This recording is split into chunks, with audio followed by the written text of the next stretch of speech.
د طرف نه ټولو مسلمانانو او خاص کر مسافرو ته د اختر خوشحالۍ ډېرې مبارک شه. د دې خوشحالۍ په دې موقع ټولو کتونکو نه یو غوښتنه کوم چې د خپل چم ګاونډ او د غریبانو خیال وساتئ او د خپل کلي خپل کور په شان صفا ساتلو کوشش ضرور وکړئ. د ټولو کتونکو یو جهان مننه.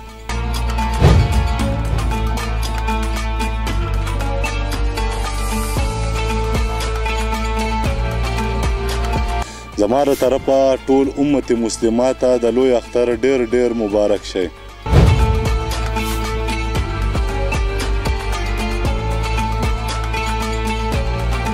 زما طرف نه او زمونږ د پاڅون نیوز د ټول ټیم طرف نه ټولو مینوالو ته د لوی اختر خوشحالي ډېر مبارک شه.